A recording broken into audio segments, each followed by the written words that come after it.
Hello and thank you for watching. This is Jennifer Bowman with Olympia Piano. This is video number 14 of the 24-day overview of Schumann's Traumerei. And in this video, we are going to be going over measure 15.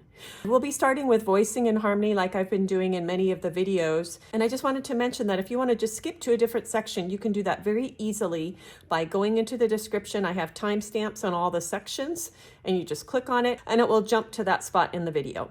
Okay, voicing is going to be similar to what we've seen before. We have a top voice with the stems going up. And then the right hand bottom voice stems down.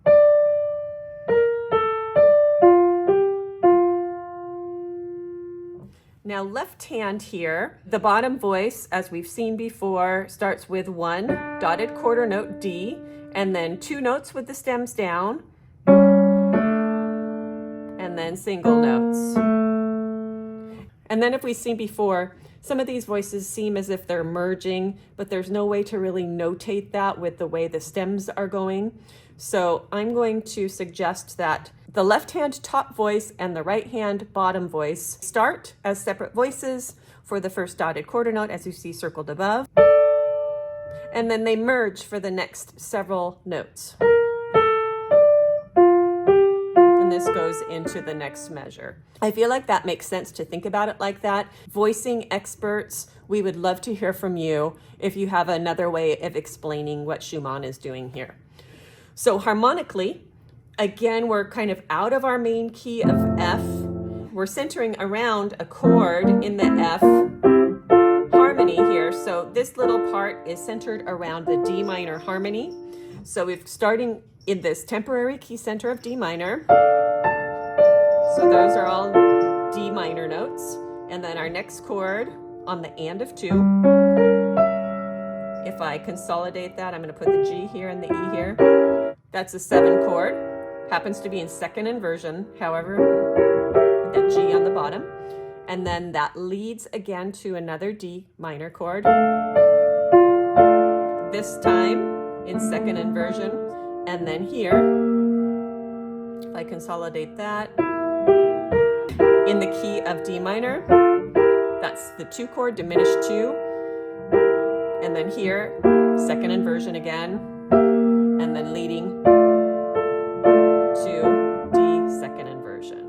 So centering around that D minor chord, most definitely. Right hand fingering, basically one option with one place where you could make a choice. For the first half of the measure, right hand has 2 choices. 3, 5, 1, cross over, 4, 2, 5, 1, or 3, 5, 2, 4, 1, 5, 1. So see if you prefer the sliding thumb or the crossing over. Okay, part 2, there's just one choice. We're going to hold that 5, 1, 3, 1, 1, 4, 1, 3, and that's going to be a switch to 5. Left hand, one choice. We're holding this A. Remember that was sitting on top of those 3 ledger lines, those extra lines above the bass F. So I'm going to put that down kind of silently. So you have 3, then you're going to lift 2, 5, 1, 4, and then here we're going to play 3 on the B flat and then 5 on that A because of what's happening in the next measure. So putting hands together, something on every subdivision, just take care to hold the dotted quarter notes, except for the very first one with the thumb in the right hand. You can only really hold that a quarter note because the top voice comes and plays a D. Okay, so we have 1 and 2, lift the left hand, and 3, holding that 5, gentle lift on that D if you want, 4, 1, 3, 1. Articulation, what we've seen before, lots of legato with little tiny gestures in the slur and the bottom voice. So for dynamics, option 1 is going to be leading to beat 3 as the loudest point, then diminuendoing. I encourage you to add those little micro dynamics within that structure. Even, softer, lead to here, keep this even, overall diminuendo, but we're still going to lead to that. So it's okay if you don't add the dynamics right when you first learn the notes. Really get the comfort of those switches and holds first, then go ahead and incorporate the dynamics later. Now, option 2 for dynamics, we're going to keep those micro dynamics leading to beats 1 and 3, but the overall shape is going to lead to the next beat 1 of the next measure. So it will sound like this. Even, cut back and lead to here. Even, cut back and lead to here. Then the final consideration you could have for dynamics would be, would you like to bring out the top?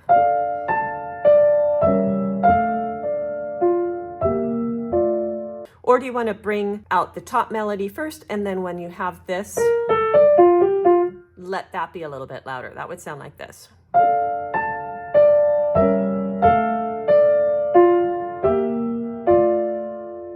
I think both of those are really beautiful. And in fact, I'd encourage you to practice it both ways. So on the spur of the moment, you might be able to choose one or the other. Pedal, just one option for the pedal. We're going to keep the pedal harmonies together.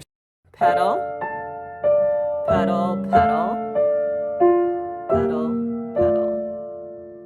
I'm going to also play this measure with the soft pedal, so you can consider that as an option.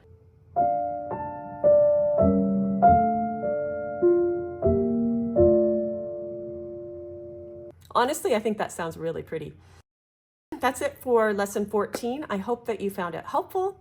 So I'd like to just thank you for your support. I'm feeling support in many ways. I'm getting lovely emails. I'm getting super thanks. I'm getting great, thoughtful comments. So that's what it's all about. The piano is a wonderful instrument to play, and I really appreciate how it can bring us all together from all areas of the world. So thank you for watching, and I will see you in the next video.